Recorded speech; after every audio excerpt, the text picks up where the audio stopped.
आइए स्टूडेंट्स, आज के इस वीडियो में हम लोग एनसीईआरटी कक्षा 9 विषय गणित के अध्याय 4 का एक बहुत ही महत्वपूर्ण टॉपिक को समझने जा रहे हैं। तो अध्याय 4 है आपका दो चरों वाले रैखिक समीकरण। तो उसी के अंतर्गत आज हम लोग इसे समझने वाले हैं कि एक्स अक्ष और वाई अक्ष के समांतर रेखाओं का समीकरण क्या होता है। यानी कि कोई भी रेखा अगर एक्स अक्ष के समांतर खींची जाए तो उन रेखाओं का समीकरण क्या होगा। कुछ खास गुण होता है ऐसे समीकरण का। उसी तरह से वाई अक्ष के भी समांतर बहुत सारा रेखा खींचा जा सकता है। तो उन सारे रेखाओं का समीकरण किस प्रकार का होगा। तो वाई अक्ष के समांतर भी जितना आपका रेखा होगा उन सब के समीकरण में भी एक खास गुण होगा। सब एक टाइप के होते हैं। तो उसे आज हम लोग समझने वाले हैं इस वीडियो में। और उससे पहले हम लोग ये समझेंगे कि एक्स अक्ष का समीकरण क्या होता है। ये भी आपसे एग्जाम में पूछा जा सकता है सीधा ऑब्जेक्टिव के रूप में। और वाई अक्ष का समीकरण क्या होता है। जैसे कि ये एक्स अक्ष है तो इसका समीकरण क्या होता है। ये वाई अक्ष है तो इसका समीकरण क्या होता है, इसे हम लोग समझेंगे। तो चलिए इसके लिए सबसे पहले हम लोग कुछ बिंदु लेते हैं और ये देखते हैं कि वह बिंदु इस कार्तीय तल में कहाँ पर स्थित है। तो कैसा बिंदु ले रहे हैं देखिए, जैसे कि -1,0 या -2,0 या 1,0 2,0, यानी कि इस टाइप का कोई भी हम बिंदु ले रहे हैं। यानी कि n,0 के रूप का, जहां n क्या है, कोई भी वास्तविक संख्या हो सकता है। जैसे -1 -2 1 2 7 8 10 20 कोई भी संख्या हो सकता है। तो जहां n वास्तविक संख्याएं हैं, ठीक है।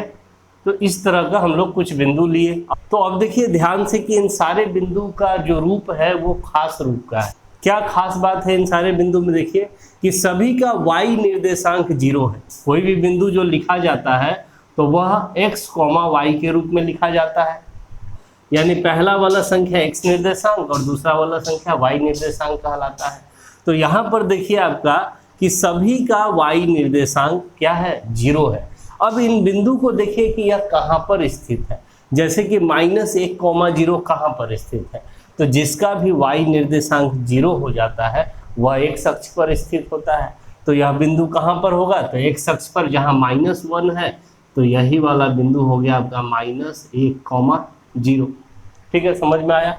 -2,0 कहाँ है, तो यहीं पर है। देखिए -2,0 x अक्ष पर ही है। 1,0 कहाँ है, तो x अक्ष पे यहाँ आ जाइए, तो यही है 1,0। उसी तरह से 2,0 कहाँ है, तो यहाँ पर है 2, तो 2,0। तो इसी तरह से कोई भी संख्या रहा पहले और बाद में 0 है y निर्देशांक, तो वो सारा बिंदु कहाँ होगा, x अक्ष पर होगा। ठीक है, तो इस तरह से एक बात आप लोग समझ रहे होंगे। क्या समझ रहे होंगे कि x अक्ष पर जितने भी बिंदु होते हैं सभी का y निर्देशांक 0 होता है, तभी वह x अक्ष पर स्थित होगा। तो इसी तर्क से, इसी निष्कर्ष से हम लोग आगे ये कह सकते हैं कि x अक्ष का जो समीकरण है वह समीकरण होता है y बराबर 0। क्योंकि x अक्ष पर जितने भी बिंदु होते हैं सभी का y निर्देशांक 0 हो जाता है, इसीलिए x अक्ष का समीकरण हो जाता है सीधा y बराबर 0। तो अगर आपसे एग्जाम में ये ऑब्जेक्टिव के रूप में पूछा गया तो आप जवाब दे सकते हैं सीधा कि x अक्ष का समीकरण क्या होता है, तो y बराबर 0 होता है। यही आपका आंसर हो जाएगा। ठीक है, यही हो गया आपका समीकरण y बराबर 0। तो चलिए अब समझते हैं हम लोग कि y अक्ष का समीकरण क्या होगा। ठीक है, अब उसके लिए भी देखिए कुछ बिंदु लेते हैं। क्या बिंदु लेते हैं, देखिए 0,-1, 0,2, 0,3, इसी तरह का कोई भी बिंदु 0,n, जहाँ n क्या है, वास्तविक संख्या है। कोई भी संख्या ये सब हो सकता है। अब देखिए तो इन सारे बिंदुओं में भी एक खास पैटर्न है। क्या दिख रहा है कि सभी का इस बार x निर्देशांक 0 है। ठीक है, कोई भी बिंदु x y से मिलकर के बनता है तो x निर्देशांक सबका 0 है। तो देखिए ये सारा बिंदु कहाँ पर होगा उस कार्तीय तल में। तो चलिए अब निर्देशित करते हैं। जैसे कि 0,-1 कहाँ पर होगा, तो यहाँ पर जैसे ही आपको x निर्देशांक 0 दिख रहा है, इसका मतलब यह बिंदु y अक्ष पर होता है। और y अक्ष पर कहाँ होगा, तो y निर्देशांक आप देख लीजिए -1 है, तो y अक्ष पर आप -1 पर चले जाइए, वही बिंदु हो जाएगा। तो y अक्ष पर यहाँ पर -1 है, तो यही वाला बिंदु हो जाएगा आपका 0,-1। उसी तरह से 0,2 कहाँ पर होगा, तो देखिए x निर्देशांक फिर से 0 है और y निर्देशांक 2 है, तो y अक्ष पे 2 पर चले जाइए, यहाँ पर है, तो यही वाला बिंदु हो जाएगा 0,2। फिर देखिए 0,3, तो फिर आप y अक्ष पर 3 पर चले जाइए, तो यही हो जाएगा 0,3। तो इस तरह से आप लोग समझ रहे होंगे आप कि जिस भी बिंदु का x निर्देशांक 0 रहेगा वह बिंदु y अक्ष पर ही होगा। ठीक है, तो इससे भी एक निष्कर्ष ये निकला कि y अक्ष का जो समीकरण होगा वह x बराबर 0 होगा, क्योंकि y अक्ष पर जितने भी बिंदु होते हैं सभी का x निर्देशांक क्या हो जाता है, 0 हो जाता है। इसीलिए हम लोग ये कह सकते हैं कि y अक्ष का समीकरण क्या होता है, तो सीधा आपको आंसर में देना है कि x बराबर 0 होता है। तो इस तरह से आपका 2 ऑब्जेक्टिव हो गया, 2 महत्वपूर्ण प्रश्न भी हो गया यहाँ पर क्लियर, समझ गए होंगे आप लोग। तो अब हम लोग समझेंगे आगे कि x अक्ष और y अक्ष के समांतर रेखाओं का समीकरण क्या होता है। तो इसका स्क्रीनशॉट आप लोग ले लीजिए। अब हम लोग अगले टॉपिक पे बढ़ते हैं। तो आइए अब हम लोग समझते हैं कि x अक्ष के समांतर अगर कोई भी रेखा है तो उसका समीकरण कैसा होता है। x अक्ष के समांतर जितने भी रेखा होंगे, देखिए जैसे कि ये x अक्ष है और ये y अक्ष है, ठीक है। तो x अक्ष के समांतर रेखा ये हुआ, ये हुआ, ये हुआ, तो ये सब रेखा, जितना रेखा आपको दिख रहा है कि x अक्ष के समांतर है, ये सब का समीकरण का एक खास पैटर्न होता है, एक खास रूप होता है। तो चलिए समझते हैं कि वह कैसा समीकरण होता है।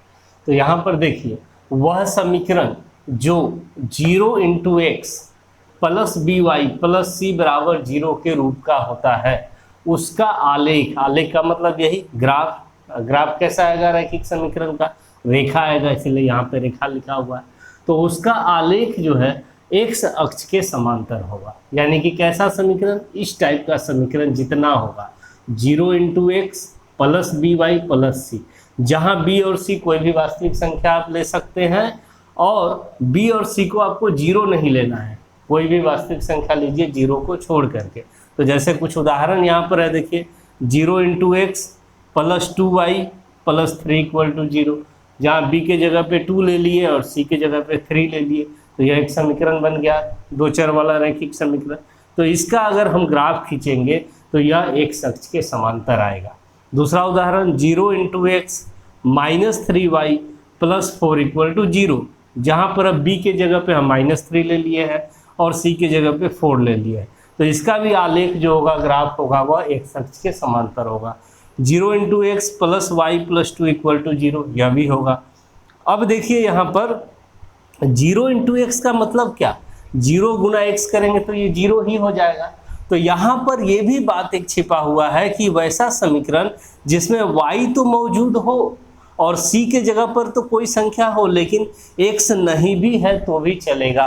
अगर x नहीं है तो इसका मतलब कि हम 0 × x लगा करके इस एक चर वाले रैखिक समीकरण को 2 चर वाले के रूप में बना सकते हैं। तो देखिए y + 2 = 0 जो समीकरण है, इसका भी आलेख आपका x अक्ष के ही समांतर आएगा, और ये समीकरण इसी समीकरण का रूप है। देख लीजिए 0 × x + y + 2 = 0, और यहाँ लिखा हुआ है y + 2 = 0। तो यहाँ पर अगर कुछ नहीं है तो हम 0 × x करके लगा सकते हैं, जोड़ सकते हैं, और ये यही बन जाएगा।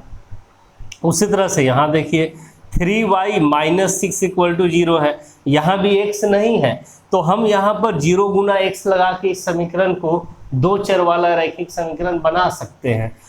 तो जितना भी समीकरण आपको दिखे इस रूप का कि 0 × x या 0 × x अगर आपको नहीं दिख रहा है तो आप वहाँ पर खुद से 0 × x लगा सकते हैं। y रहना चाहिए और c के जगह पर कोई संख्या रहना चाहिए। अगर c के जगह पर कोई संख्या हम नहीं लेंगे तो फिर हमारा जो समीकरण होगा वो डायरेक्टली x अक्ष का ही समीकरण हो जाएगा। कैसे समझिए इस बात को, जैसे कि अगर हम सिर्फ y और c के जगह पे यहाँ पर कोई संख्या ना लेके सीधे 0, तो y बराबर 0 क्या x अक्ष का ही समीकरण होता है।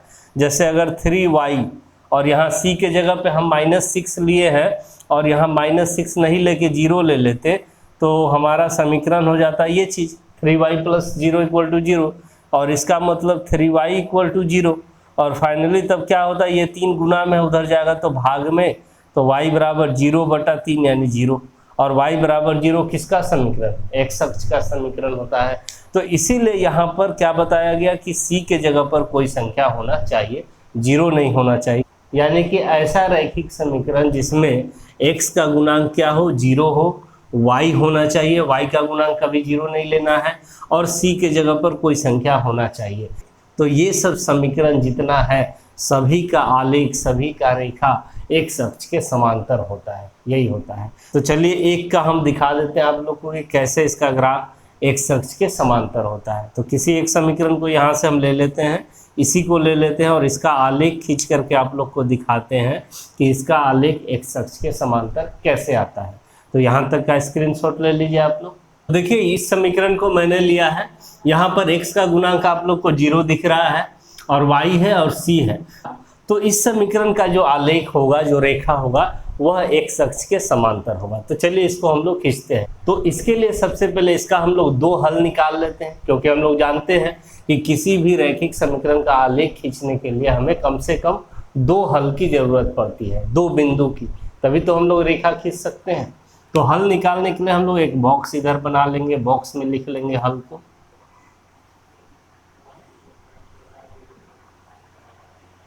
तो ये हो गया x, ये हो गया y और ये हो गया x, y, ठीक है। तो अब देखिए यहाँ पर हम x का मान 0 रख देते हैं। क्या रख देते हैं, 0। तो y का मान क्या निकलेगा यहाँ से, जब हम x का मान यहाँ पर 0 रख देंगे तो ये 0 × 0 ही हो जाएगा, और +y + 2 = 0, और यहाँ से हो गया आपका y + 2 = 0, और यहाँ से हो गया y = -2। तो x का मान 0 रख दिए तो y का मान आ गया -2, तो आपका हो गया 0, -2। अब यहाँ पर क्या मान x का रखें कि y का मान निकले। तो देखिए ये फिक्स है कि ऐसा जब भी आपका समीकरण रहेगा जिसमें x का गुणांक 0 रहेगा, y का मान -2 ही आएगा, चाहे आप x के जगह पे कोई भी संख्या रखिए। हम यहाँ पर 0 रखे हैं, हम 0 ना रखें, 1 रखेंगे, 2 रखेंगे, या -2 रखेंगे, या -5 रखेंगे, कोई भी वास्तविक संख्या अगर हम x के जगह पे रख के हल करते हैं तो y का मान हमें -2 ही मिलने वाला है। कैसे, देखिए जैसे कि हम x के जगह पे यहाँ पर कुछ भी 2 रख देते हैं, तो 0 × 2 + y, अब +2 = 0। तो यहाँ पर 0 × 2 फिर से तो ये 0 हो गया, और फिर +y + 2 = 0 मिला, और इसका मतलब y बराबर -2 मिल गया। तो इस बात को आप लोग समझ रहे होंगे कि x के जगह पे हम चाहे कोई भी संख्या रख दे, वह 0 के साथ गुना होकर 0 ही हो जाएगा, और हमारा हर बार y का जो वैल्यू आएगा वो -2 ही आएगा। तो इस तरह से दूसरा हल हो गया हमारा, x के जगह पे 2 और y की जगह पे -2, तो 2, -2, ठीक है। तो ये 2 बिंदु आपको मिल गया। आप चाहे तो यहाँ x की जगह पे कोई भी संख्या ले सकते हैं, 1, 2, -2, -4, -3, कुछ भी, हमेशा y का मान वही आएगा इस समीकरण में, -2 ही आएगा। तो इस तरह से आपको 2 बिंदु मिल गया। अब देखिए दोनों बिंदु को वहाँ पर अंकित करके एक लाइन खींचते हैं, तो देखिए x अक्ष के समांतर ही आएगा। पहला बिंदु है 0, -2, x निर्देशांक 0 है तो यह y अक्ष पर होगा, और y निर्देशांक -2 है तो y अक्ष पर आप -2 पर चले आइए यहाँ पर। तो यही वाला बिंदु हो जाएगा आपका 0, -2, 0, -2, ठीक है। दूसरा बिंदु देखिए क्या है, दूसरा बिंदु है 2, -2, x निर्देशांक 2 है तो x अक्ष पे आप 2 पे आ जाइए, y निर्देशांक -2 है तो y निर्देशांक पे -2 पे आ जाइए, और इधर से अगर हम लंबवत रेखा खींचें तो जहाँ पे दोनों कटेगा वही वाला बिंदु हो जाता है, आप लोग जानते होंगे 2, -2। तो इस तरह से एक बिंदु ये मिला, दूसरा बिंदु ये मिल गया। अब दोनों बिंदु को मिलाते हुए एक रेखा खींचते हैं।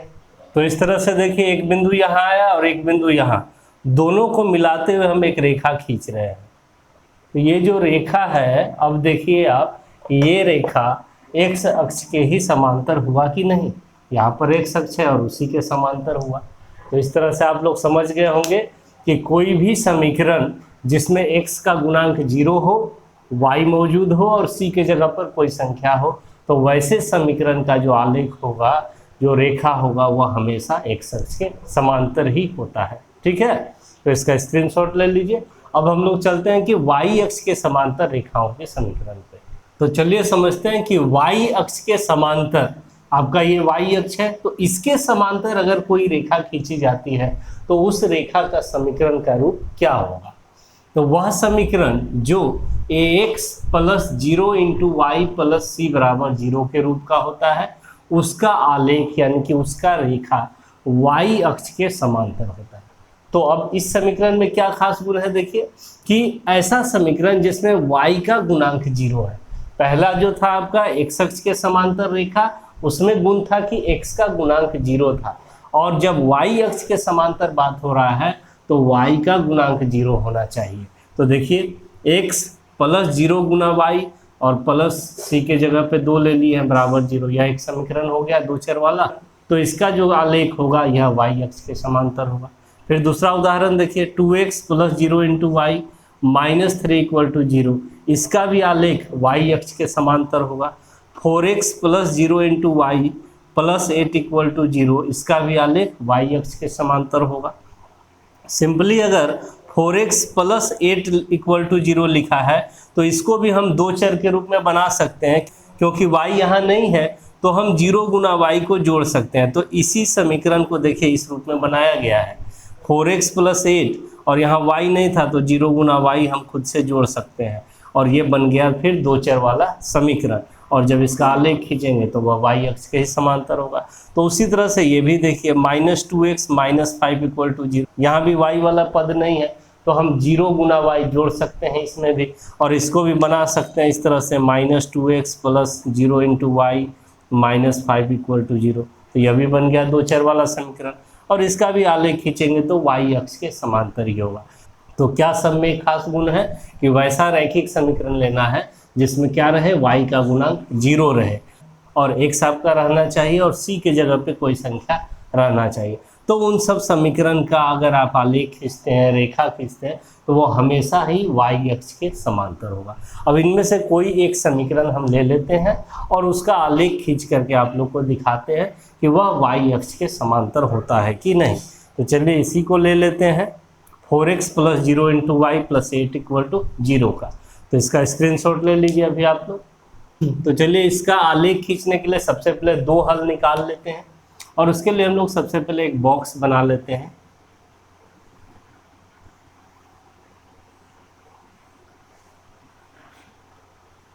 बॉक्स बन गया हमारा x y, यहाँ पर x y, ठीक है। और यहाँ पर से अब हमें दो हल चाहिए। तो देखिए यहाँ पर अगर हम y का मान इस बार कुछ भी रखें, इस समीकरण में कोई भी संख्या 0 रखें, 1 रखें या 2 रखें या -2 रखें, कोई भी वास्तविक संख्या रखेंगे, तो x का जो वैल्यू आएगा वह एक निश्चित ही संख्या आएगा, फिक्स्ड। क्या आएगा देखिए, जैसे कि हम y का मान यहाँ पर एक बार 0 रख लेते हैं, तो देखिए x का मान क्या मिलेगा आपको, 4x प्लस 0 गुना y की जगह पर भी 0 ले रहे हैं और प्लस 8 इक्वल टू 0। तो 4x हो गया, 0 गुना 0 तो 0 ही हो गया, खत्म, प्लस 8 इक्वल टू 0। तो 4x इक्वल टू हो गया -8, तो x इक्वल टू हो गया -8/4, 4 से 2 टाइम्स में यानी कि -2। तो y का मान 0 रखे तो x का मान क्या आया, -2 आया। तो इस तरह से पहला बिंदु आपका हो गया -2,0। तो अब देखिए यहाँ पर आप कोई भी संख्या रखिए y के जगह पर, आपका x का जो वैल्यू आएगा वो हमेशा -2 ही आएगा, क्योंकि अगर आप y का मान कुछ भी रखते हैं तो 0 गुना y है तो 0 ही हो जाएगा हर बार, और x का वैल्यू आपका यही निकलने वाला है। तो इस तरह से आप यहाँ y की जगह पे कुछ भी ले सकते हैं, 1 2 3, x का मान फिक्स है कि -2 ही आएगा। तो चलिए एक बार और दिखा भी देते हैं। हम यहाँ पर y का मान जैसे 1 ले लेते हैं, तो देखिए क्या मिलता है आपको, 4x प्लस 0 इंटू 1 अब प्लस 8 इक्वल टू 0 हो गया ये। तो यहाँ से आपका क्या हो गया, 4x 0 इंटू 1 तो 0 ही हो गया, +8 इक्वल टू 0 ही हो गया, यानी कि 4x इक्वल टू -8, यानी कि x इक्वल टू -8/4 यानी कि -2। तो इस तरह से आप लोग देख रहे हैं कि हम y की जगह पर 1 भी रखें तो x का मान क्या आया, -2 ही। तो आप कुछ भी रख दें, कोई भी संख्या रख दें, x का मान -2 ही आएगा। और फिर से आपका जो बिंदु होगा -2,1 होगा, यानी कि ऐसा बिंदु आपको दिख रहा होगा जिसका x निर्देशांक सेम ही आ रहा है बार बार, -2 -2। तो इस समीकरण में y की जगह पे आप कोई भी संख्या रखिए, x का मान आपका हमेशा -2 ही आएगा। इसी प्रकार का बिंदु आएगा। तो चलिए इन दोनों बिंदुओं को पहले हम लोग वहाँ पर निर्देशित कर देते हैं कहाँ पर है, और फिर तब इसका आलेख खींचते हैं। तो -2,0 कहाँ होगा, तो जिसका y निर्देशांक 0 होता है वह बिंदु x अक्ष पर ही होता है, और x निर्देशांक कितना है, -2। तो x अक्ष पे आप -2 पे आ जाइए यहाँ पर, तो यही वाला बिंदु हो जाएगा आपका -2,0। ठीक है। दूसरा बिंदु -2,1, तो x निर्देशांक -2 है यहीं पर, और y निर्देशांक 1 है। तो देखिए y निर्देशांक 1 यहाँ पर है। दोनों तरफ से लंबवत अगर हम रेखा खींचते हैं तो देखिए कहाँ पे मिलेगा जाके, यहाँ पे मिला दूसरा बिंदु, और यही बिंदु हो गया आपका क्या, -2,1। तो अब इन दोनों बिंदुओं को मिलाते हुए अगर हम रेखा खींचते हैं तो देखिए कि ये जो रेखा आएगा या y अक्ष के ही समांतर आएगा। देखिए इस तरह से मिला लिए हम लोग, और दोनों बिंदु को मिलाते हुए एक रेखा खींच दिए। तो ये जो रेखा आया इस समीकरण का आया 4x + 0 × y + 8 = 0, इसी का ये आया। और ये जो है देखिए y अक्ष के समांतर आया। तो कोई भी दो चर वाला रैखिक समीकरण जिसमें x का गुणांक 0 होता है, जैसे कि 0x + by + c = 0, x का गुणांक अगर 0 है तो वह समीकरण हमेशा x अक्ष के समांतर होगा।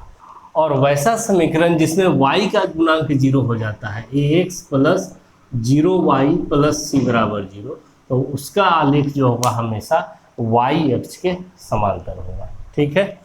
तो चलिए इस टॉपिक को आप लोग अच्छे से समझ गए होंगे। अब नेक्स्ट वीडियो में हम लोग प्रश्नावली 4.4 के प्रश्नों को हल करेंगे। तो वीडियो अगर अच्छा आप लोगों को लगा हो, समझ में आया हो, तो वीडियो को लाइक करें, शेयर करें, और न्यू अपडेट्स के लिए मेरे चैनल को भी सब्सक्राइब कर लें। Thank you.